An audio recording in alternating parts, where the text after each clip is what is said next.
The millionaire hospital owner heard noises in the hospital, and what he found there changed his life. Richard Campbell was walking through the quiet halls of his private hospital in Chicago when he heard children's laughter echoing from the intensive care unit at 3 in the morning. The 62-year-old businessman stopped immediately, irritated by the breach of the strict protocol he himself had established to maintain the hospital environment in perfect order.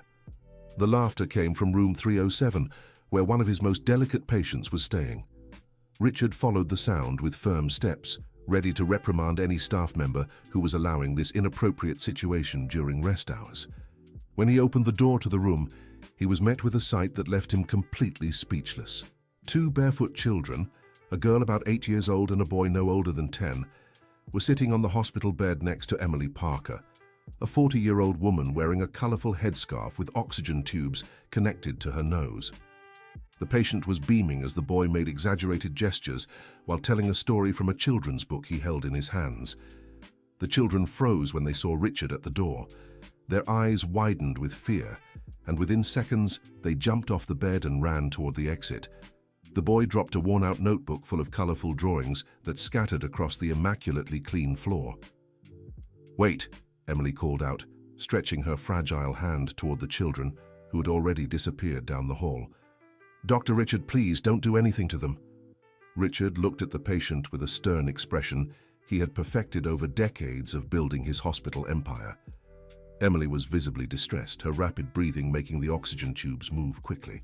"Mrs. Parker, explain to me immediately what those children were doing here at this hour," Richard said, picking up some of the drawings scattered on the floor. "This is a hospital, not an amusement park."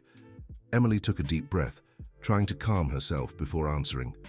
Her eyes glistened with tears, but there was a firm determination in her voice when she spoke. "They live here in the hospital, Dr. Richard. They're 2 orphaned children who lost their parents a few months ago. They have nowhere to go and hide in the basement during the day. At night, they come up to visit some patients and bring a little joy to those who are suffering." Richard felt a mix of disbelief and anger rising in his chest. How was it possible that children were living in his hospital without his knowledge? What kind of incompetent security was he paying for? "This is absolutely unacceptable," Richard said, his voice ice-cold. "I cannot allow unauthorized children to remain on hospital premises. It's a matter of legal responsibility and medical protocol." "Please, Dr. Richard," Emily pleaded, trying to sit up better in bed. "They don't harm anyone. On the contrary, they bring a special light to this place. The boy's name is Ryan, and the girl is Emma. They take care of each other as if they were the only ones in the world." Richard couldn't comprehend how such a situation had gone unnoticed for so long. His hospital was known for its efficiency and strict control over all procedures. The idea that 2 children were living like ghosts in his facility deeply unsettled him. "Where exactly do they hide during the day?" Richard asked, already planning the security measures he would need to implement. "In the basement near the maintenance area," Emily replied hesitantly. "But Dr. Richard, they're special children. Ryan has a unique way of telling stories that makes anyone forget their pain. And Emma draws the patient's dreams. Look at these drawings she made for me." Richard looked at the papers he had picked up from the floor. They were simple drawings but filled with vibrant colors and touching details. One showed Emily smiling in a flower-filled garden. Another depicted her dancing under a starry sky. There was an innocence and hope in the strokes that unsettled him in a way he couldn't explain. "This doesn't change the fact that they can't stay here," Richard said, tucking the drawings into his suit pocket. "I'll call security immediately and resolve this situation." Emily tried to get up from the bed, but her weakness stopped her. Tears now streamed freely down her face. "Dr. Richard, I know you're a businessman, but I also know you have a heart. These children have no one else in the world.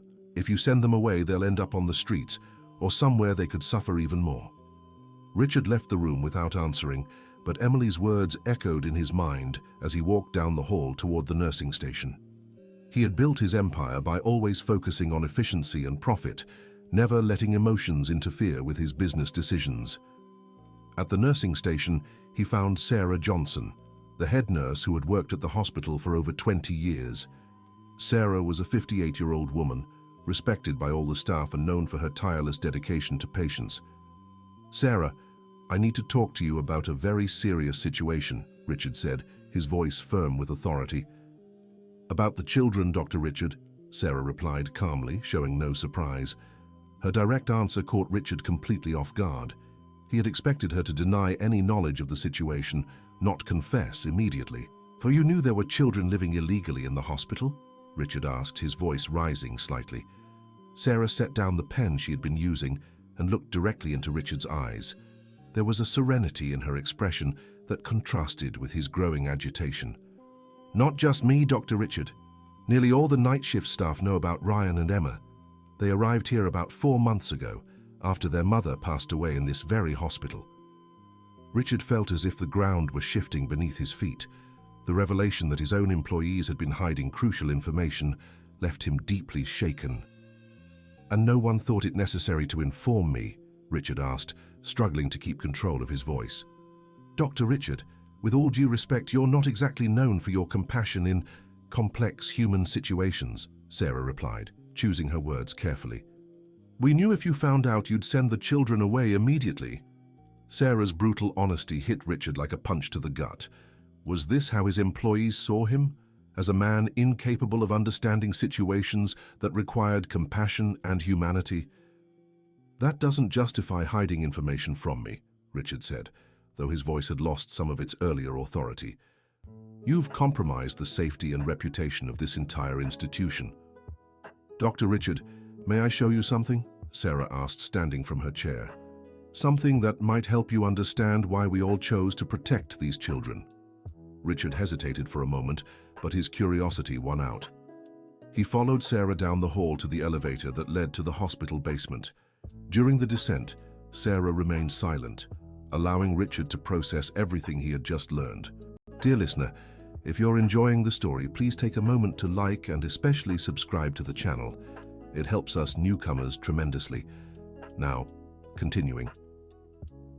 The hospital basement was a maze of technical corridors and equipment rooms that Richard rarely visited. Sarah guided him through a series of passages until they reached an area near the ventilation system, where the constant hum of machinery created a sort of ambient noise. "It's over there," Sarah said, pointing to a metal door that appeared to be just another maintenance access. When Richard opened the door, he encountered something he could never have imagined. The space, originally just a storage room for old materials, had been transformed into a makeshift little home. There were 2 old but clean mattresses on the floor, covered with colorful blankets that seemed donated by different people. The walls were covered in hundreds of drawings, some clearly made by children, others more elaborate. A small shelf made of wooden crates was filled with children's books, many with covers worn from frequent use. In one corner, a shoebox served as an improvised wardrobe, holding a few neatly folded children's clothes. But what struck Richard most was the care and organization of everything. Nothing was dirty or neglected in that space. It was obvious the children did their best to keep their little home clean and welcoming. "Did they build this themselves?" Richard asked, his voice quieter than he intended.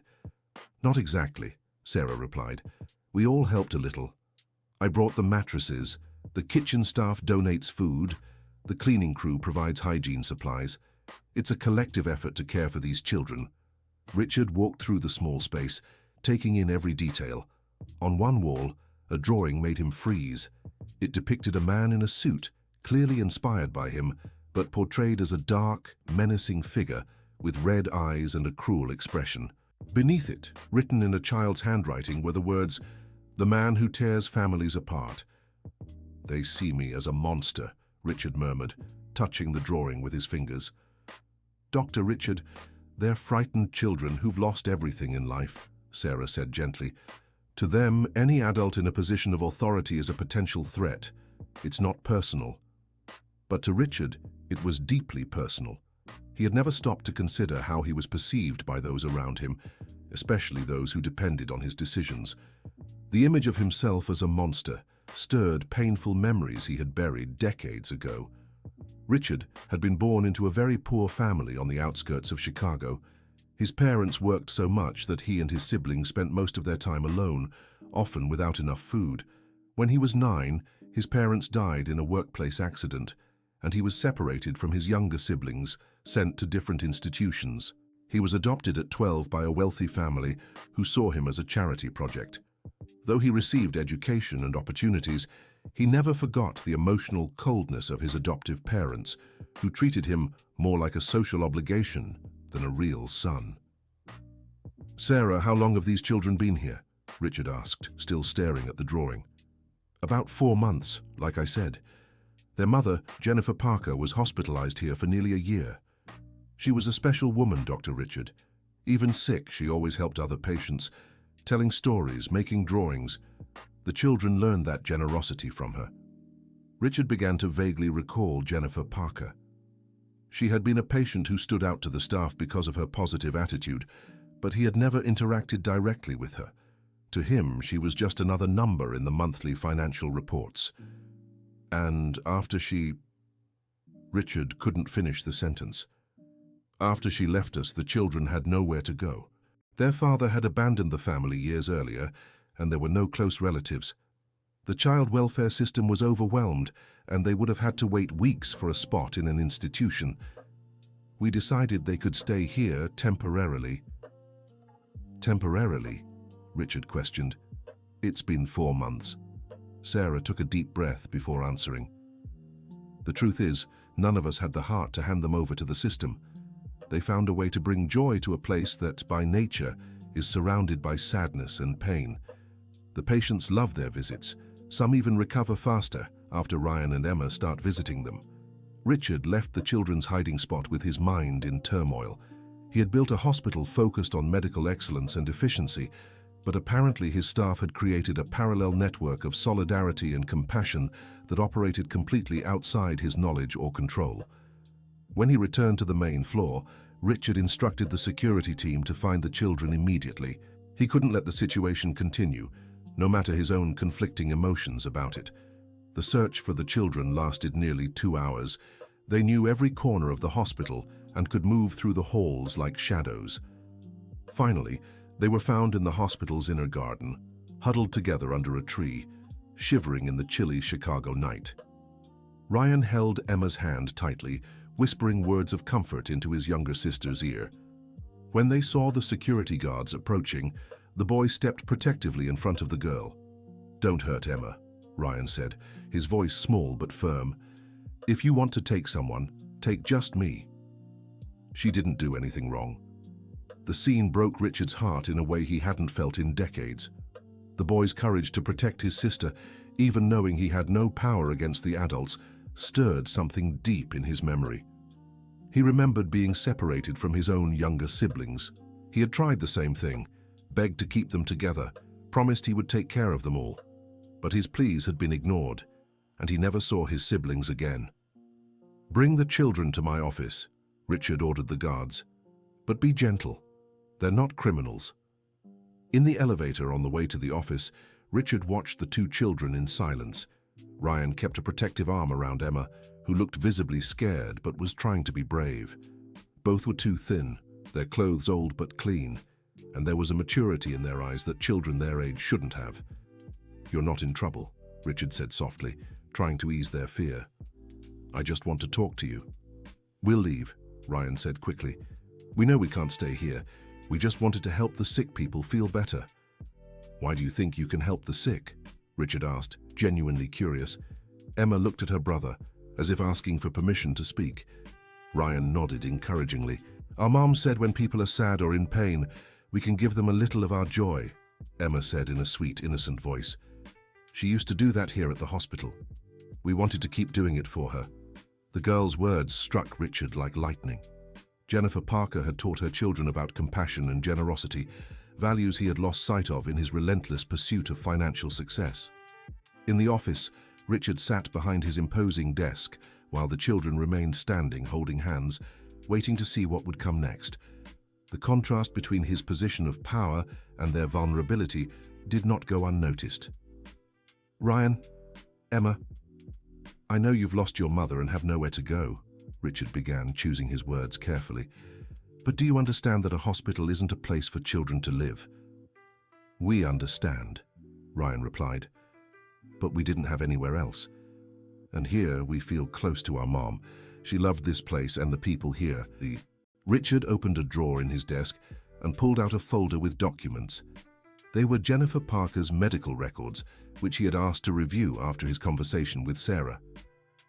"Your mother truly was a special person," Richard said, flipping through the papers. "It says here she was an unofficial hospital volunteer. She helped other patients, organized activities, even collected donations for families in need." Ryan's eyes filled with tears. "She always said that even when we're suffering, we can find ways to ease others' pain. It was the most important thing to her." Richard closed the folder and looked directly at the children. For the first time in many years, he wasn't entirely sure what decision to make. His business-minded self said one thing, but something deeper in his heart said something entirely different. "Do you have any relatives, someone who can take care of you?" Richard asked. "No, sir," Ryan answered. "Our mom always said our family was just the three of us. After she passed, it's just me and Emma." The determination in the boy's voice struck Richard. Despite being only 10 years old, Ryan spoke with the responsibility of someone much older. It was clear he saw himself as his younger sister's protector. "And what do you plan to do now?" Richard asked. "We'll find a place to live," Ryan said with a confidence that sounded forced. "I can work, help people. Emma is really smart. She can learn anything." Richard rose from his chair and walked to his office window, which offered a panoramic view of Chicago. The city was still asleep, but in a few hours it would be bustling with activity. He thought of all the children like Ryan and Emma, facing hardships that shouldn't exist. "Ryan, Emma, I'll be honest with you," Richard said, still looking out the window. "I can't let you keep living in the hospital. It's against the rules and could cause serious legal trouble." The children exchanged glances, and Emma squeezed her brother's hand tighter. "But," Richard continued, turning to face them, "I also can't just throw you out on the street. I'll arrange a place for you to stay temporarily while we figure out a permanent solution." "We don't want to be a burden to anyone," Ryan said quickly. "We can manage on our own." The boy's brave naivety touched Richard deeply. He saw himself at that age, trying to be strong for his younger siblings, promising everything would be all right when he was actually terrified. Richard returned to his desk and picked up the phone. He called the best hotel in the area and booked a suite for the children, with all meals included. He also summoned a trusted social worker to assess the situation and explore long-term options. "You'll stay at a hotel for a few days," Richard explained to the children. "There, you'll have food, hot showers, and comfortable beds while I sort some things out." "A hotel?" Emma asked, her eyes widening. "Like the hotels we see on TV?" Richard smiled for the first time that entire night. The girls' innocence reminded him that, despite everything they'd been through, they were still children. "Exactly like the hotels on TV," Richard confirmed, "with a big TV, a bathtub, and room service." Ryan, however, seemed skeptical. "And after a few days, what's going to happen to us?" Richard didn't have an honest answer for that question. He was still processing everything he'd discovered and didn't know what the next step would be. "We'll figure it out together," Richard said, "but I promise you won't end up on the streets." The children were taken to the hotel in one of the hospital's limousines, accompanied by Sarah, whom Richard had assigned to make sure they settled in properly. As they left, Richard remained in his office, reviewing everything that had happened in the last few hours. He called Dr. David Campbell, his 35-year-old son who worked as a doctor at the same hospital. David had specialized in pediatrics and had an excellent reputation for both his medical skills and his empathy with young patients. "David, I need you to come to my office right now," Richard said over the phone. "Dad, it's 4 in the morning," David replied, clearly groggy. "Did something serious happen?" "Something that's completely changed how I see this hospital," Richard answered, "and maybe how I see myself." David arrived at the office 20 minutes later, wearing jeans and a t-shirt, his hair still messy from sleep. He was a tall, lean man with soft features that contrasted with Richard's more severe appearance. "Dad, are you okay?" David asked, noticing the troubled expression on Richard's face. "You look different."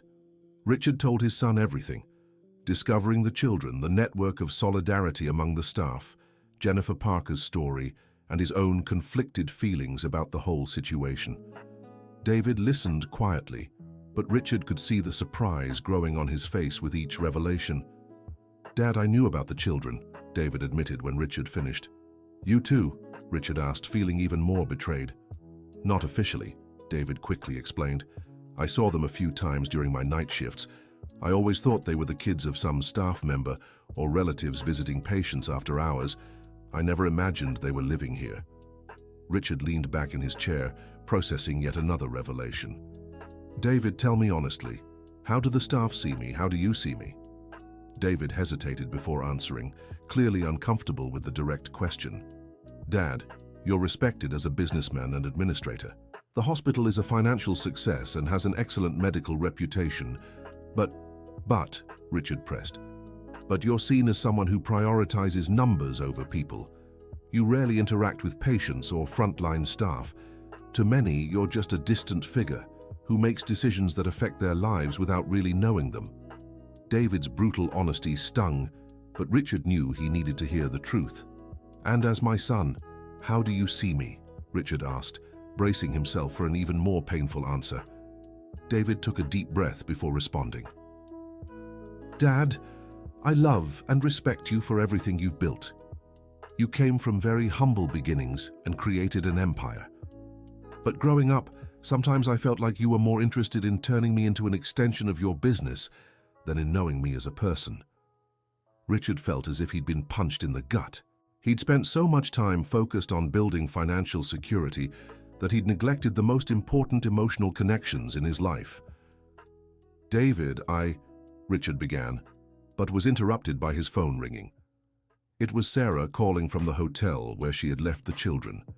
"Dr. Richard, I need to tell you something," Sarah said, her voice tense. "The children ran away from the hotel during the night." "What do you mean they ran away?" Richard asked, feeling panic rise in his chest. "They left while I was in the bathroom. The front desk said they saw them leaving the hotel alone around 5 in the morning. They left this note." Sarah read the note over the phone. "Thank you for your kindness, but we don't want to be a burden. We'll find a place where we can stay without causing trouble. Sorry for everything. Ryan and Emma." Richard hung up and immediately mobilized the entire hospital security team to search for the children. He also contacted the police, asking them to be discreet in their search, explaining that these were 2 vulnerable, orphaned children. The search lasted all day. Richard cancelled all his meetings and went out personally to look for Ryan and Emma on the streets of Chicago. He visited shelters, parks, train stations, anywhere street kids might hide. During the search, Richard spoke with dozens of homeless individuals, social workers, and employees of non-profit organizations. For the first time in his life, he saw up close the reality of those living on the fringes of society. An experienced social worker named Amanda Wilson accompanied him for part of the search and explained the complexities of the child welfare system in the United States. "Dr. Richard, these children likely ran away because they're afraid of being separated," Amanda said as they walked through a downtown park. "In the public system, siblings often end up in different facilities, especially when there's an age gap." "But that can't be right," Richard said, horrified at the possibility. "Unfortunately, it's a common reality," Amanda confirmed. "The system is overwhelmed and doesn't always manage to keep families together. For kids like Ryan and Emma, who've already lost so much, the thought of losing each other is terrifying." Richard began to understand why the children had chosen to hide in the hospital rather than seek official help. For them, staying together was more important than safety or comfort. That afternoon, Richard received a call that sent him into a full panic. Ryan had been found unconscious at a train station and taken to a public hospital's emergency room. Emma was with him but refused to leave her brother's side so the doctors could properly examine him.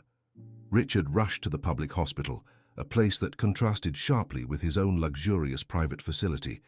The halls were crowded with people waiting for care. The smell of disinfectant was strong, and there was an overwhelming sense of urgency.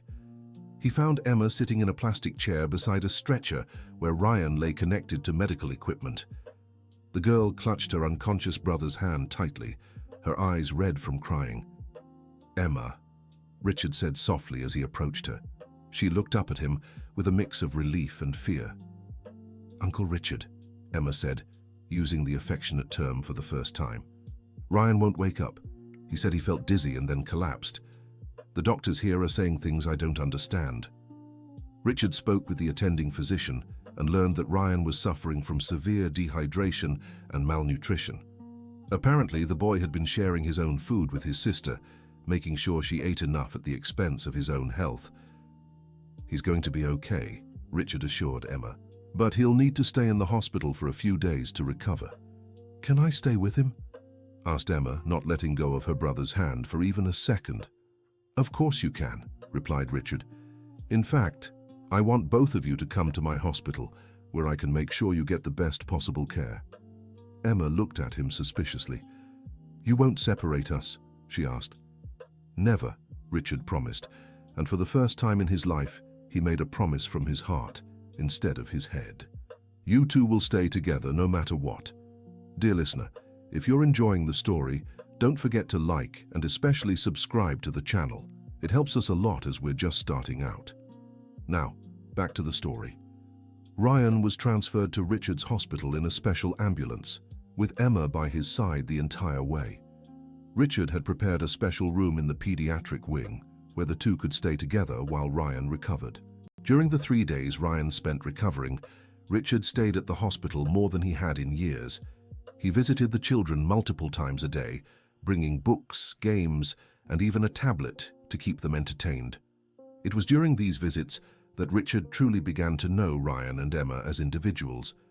Ryan was an extremely bright and mature boy for his age, with a love for stories and a natural ability to make people feel better. Emma was creative and observant, with an impressive artistic talent and a knack for reading the emotions of those around her. "Uncle Richard," Ryan said during one of the visits when he was already feeling much better, "why are you being so kind to us?" The question caught Richard off guard. He had been wondering the same thing. "You reminded me of important things I'd forgotten," Richard answered honestly. "Things about family, compassion, and not leaving anyone behind." "Did you have a family when you were little?" Emma asked, sketching on a notepad Richard had brought. Richard hesitated before answering. He never spoke about his childhood, not even to David. "I had younger siblings just like you two," Richard said, "but when our parents passed, we were separated. I never saw them again." The children looked at him with an understanding beyond their years. "That's why you get why we don't want to be apart," Ryan said. "Exactly," Richard confirmed. "And that's why I promised you'll always stay together."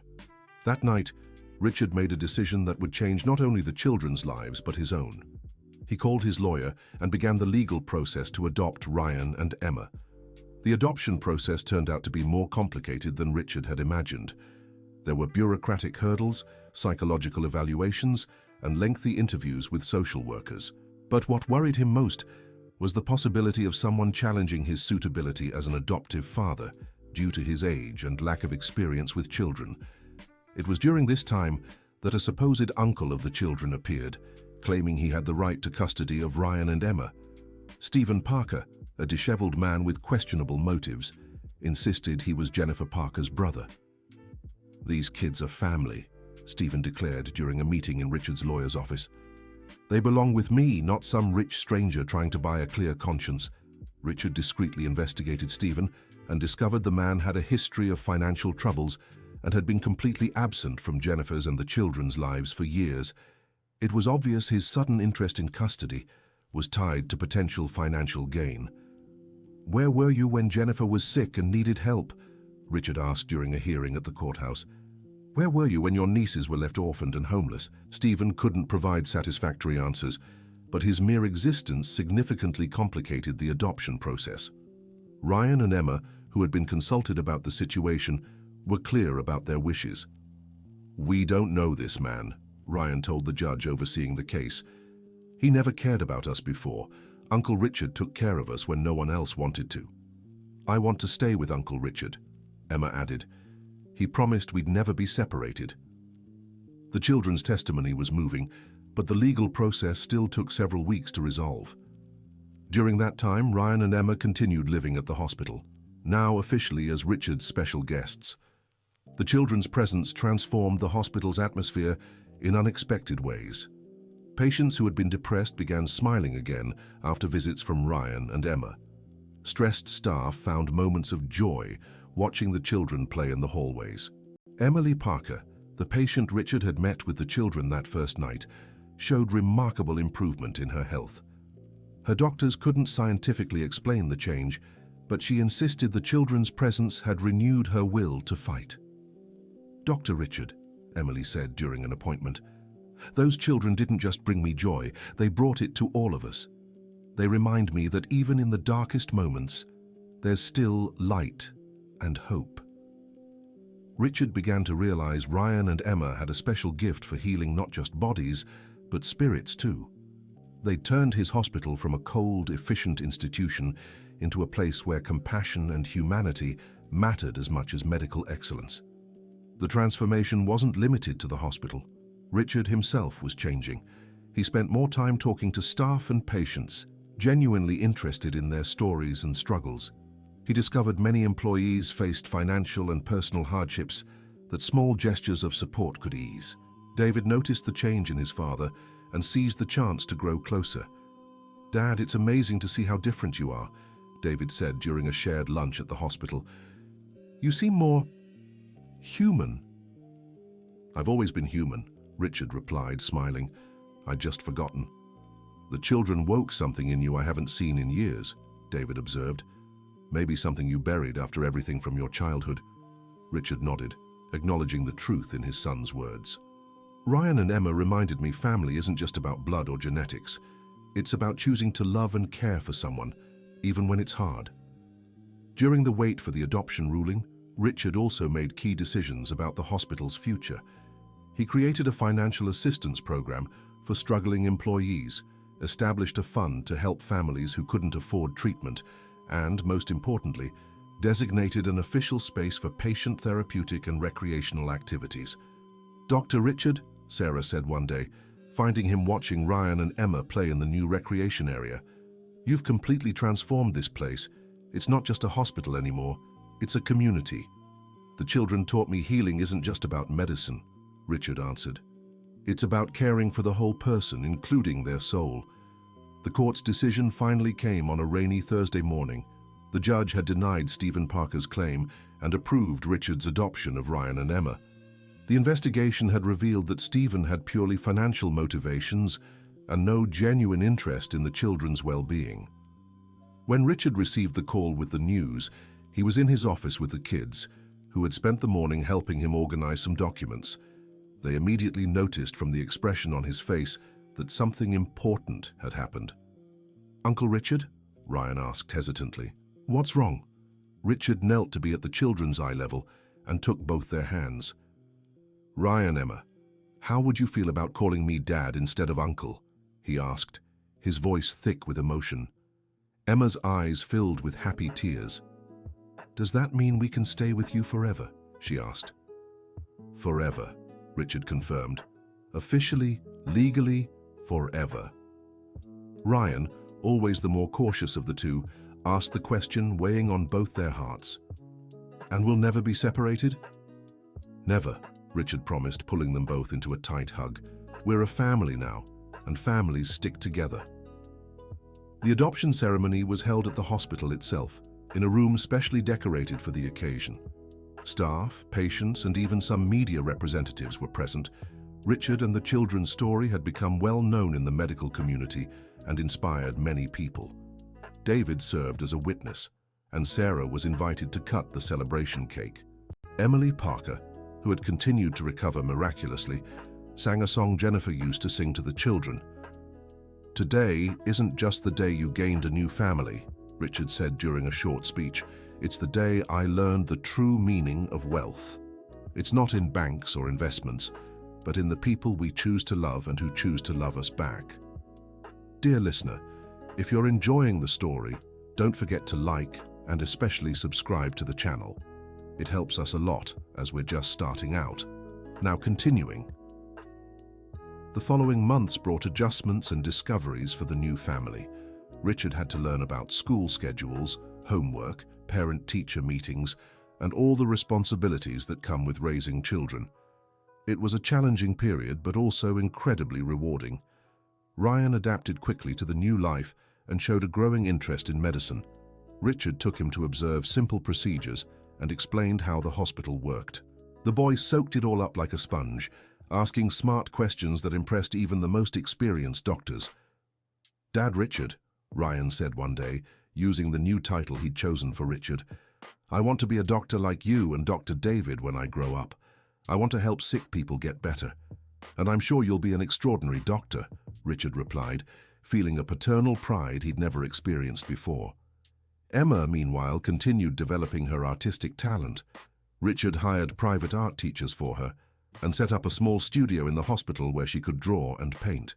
Her artwork began to be displayed on the hospital walls, bringing color and life to the once sterile hallways. "Dad Richard," Emma said during one of her painting sessions, "I want to make drawings that make people feel better, like Mom Jennifer used to." Richard realized the children still carried the memory of their birth mother as something precious, and he made sure to honor that. He created a small memorial for Jennifer Parker in the hospital garden, where Ryan and Emma could visit whenever they wanted. The family dynamic also had to adjust to David's presence, who at first felt uncertain about his role as a sudden older brother. But the children welcomed him with affection, and soon the three of them developed a close and loving relationship. "Dr. David," Emma said one day, using the formal title she had chosen for him, "can you teach me how to use a stethoscope?" David was touched by the question and began including the children in some of his medical activities tailored to their age. Ryan and Emma quickly became the official mascots of the pediatric wing. The change in Richard's personal life also reflected in his business decisions. He implemented more compassionate policies at the hospital, including extended leave for employees with sick children, psychological support programs for patients' families, and an emergency fund for staff facing financial hardship. These changes initially worried the hospital's board of directors, who feared negative impacts on profitability. But surprisingly, the opposite happened. The hospital's reputation improved significantly, attracting more patients and qualified staff. Employee satisfaction rose, resulting in lower turnover and higher productivity. "Dr. Richard," said Dr. Michael Roberts, the hospital's clinical director, during a board meeting, "our patient satisfaction surveys are at the highest numbers in the hospital's history. People aren't just coming here for medical treatment, they're coming for the complete human experience." Richard smiled, remembering how he had initially resisted the changes the children had brought into his life. "Sometimes the best business decisions are the ones that prioritize people over profits," Richard replied. "I've found that when we take good care of people, the financial results follow naturally."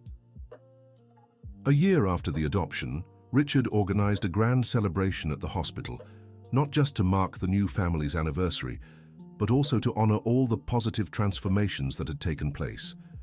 Patients, staff, their families, and community members were all invited to the event. During the celebration, Emily Parker, who had fully recovered and now worked as a hospital volunteer, gave an emotional speech. "A year ago, I was lying in a hospital bed, losing hope of recovery," Emily told the audience. "That's when two special children walked into my room and reminded me there's always a reason to smile, even in the hardest moments. Today I see how that same magic has spread throughout this hospital and into all our lives." Ryan and Emma, now 11 and 9 years old respectively, also spoke at the celebration. "When our mom Jennifer left us, we thought we'd never be happy again," Ryan said, holding Emma's hand. "But we learned that sometimes God gives us family in ways we don't expect. And we learned that when we share our joy with others, it grows even bigger," Emma added. Listening to his children speak with such maturity and wisdom, Richard felt deep gratitude for everything that had happened. The children hadn't just gained a new family, they had completely transformed his perspective on life, success, and happiness.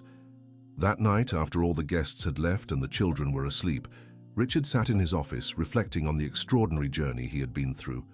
In less than 2 years, he had gone from a cold, profit-driven businessman to a loving father and a more compassionate leader. David walked into the office and sat across from his father. "Dad, can I say something I've always wanted to tell you?" David asked. "Of course," Richard replied. "I've always admired you for your determination and success in business," David said. "But now I admire you as a person. You've become the father I always wished for, and Ryan and Emma are lucky to have you in their lives." David's words deeply moved Richard. He had spent so much time focused on building a financial empire that he nearly missed the chance to build meaningful relationships with the people who mattered most. "David, I'm so sorry for the years I was an absent father," Richard said.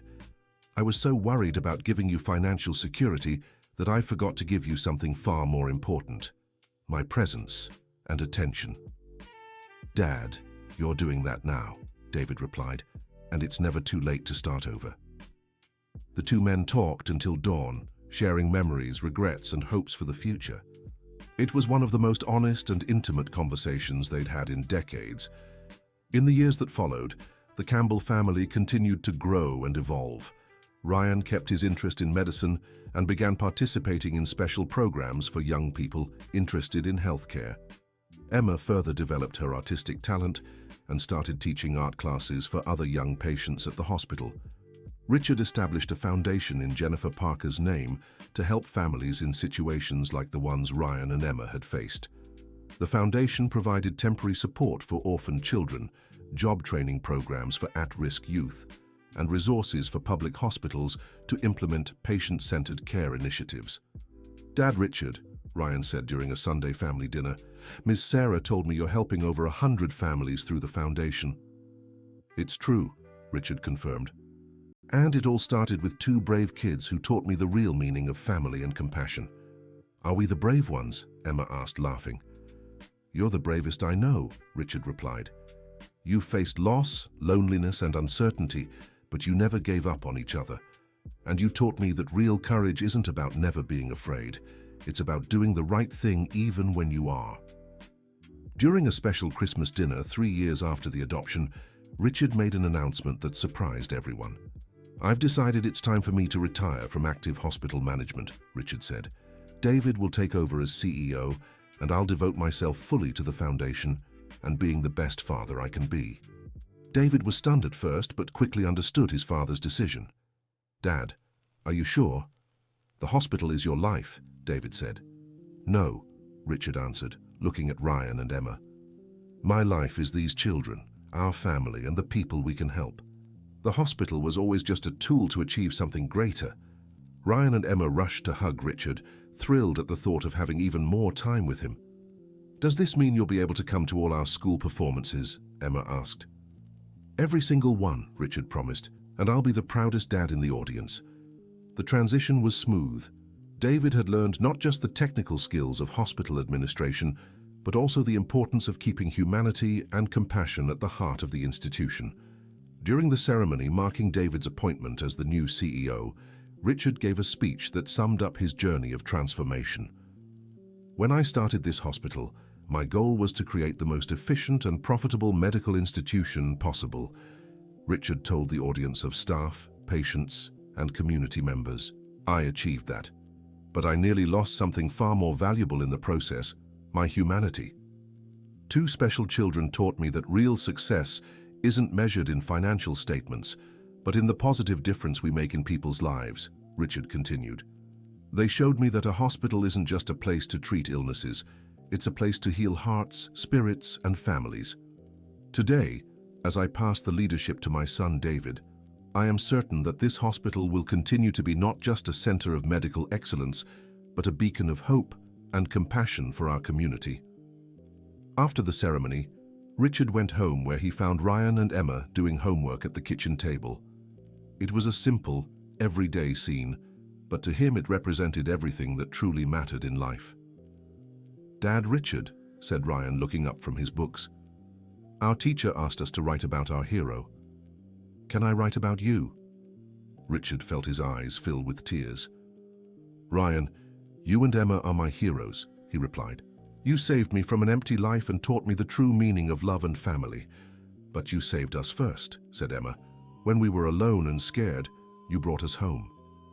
Richard sat at the table with the children and helped them with their homework, something that would have been unthinkable just a few years earlier. As they worked together, he reflected on how his life had completely changed. He had started as a successful but emotionally isolated businessman. The children had transformed him into a loving father, a more compassionate leader, and a more complete person. Most importantly, they had given him a purpose that went far beyond financial success. That night, as he did every night since the adoption, Richard went to the children's rooms to say goodnight. It was a simple ritual, but one he treasured deeply. "Dad Richard," said Emma as he tucked her in, "do you think Mom Jennifer would be proud of us?" "I'm absolutely certain she would," Richard replied, kissing the girl's forehead. "You honor her memory every day with your kindness and love." "And you do too," Ryan added from his room next door. "You took care of us just like she would have." Richard left the children's rooms with a heart full of gratitude and love. He had discovered that true wealth wasn't in the millions he had accumulated, but in the simple, precious moments shared with the people he loved. As he got ready for bed, Richard looked out his bedroom window at the hospital he had built, now softly lit against the Chicago night. He knew that under David's leadership and with the values they had established together, the hospital would remain a place of healing and hope. But his greatest source of pride wasn't the hospital or his business achievements. It was knowing that two children who had once lost everything now had a loving home, security, and a bright future ahead. Richard fell asleep that night with a smile on his face, knowing he had found the true meaning of success and happiness. It wasn't in the numbers on a financial statement or the business awards he had received over the years. It was in the laughter that echoed through the halls of his home, the colorful drawings that decorated the walls, the conversations during family dinners, and the certainty that there were people who loved him not for what he had, but for who he had become. The children who had once hidden in the basement of his hospital like little ghosts were now the radiant center of his life. They had turned a cold and calculating man into a loving father and someone who finally understood that human connections are the greatest treasure anyone can possess. And so Richard Campbell discovered that sometimes the greatest gifts come wrapped in the most unexpected circumstances, and that love has the power to transform not just one life, but all the lives that life touches. The end of the story. Now tell us what you thought of the story. Do you think Richard made the right decision adopting Ryan and Emma? How would you feel in his place? Leave your thoughts in the comments, and don't forget to like and subscribe to the channel so you won't miss other heartwarming stories like this one.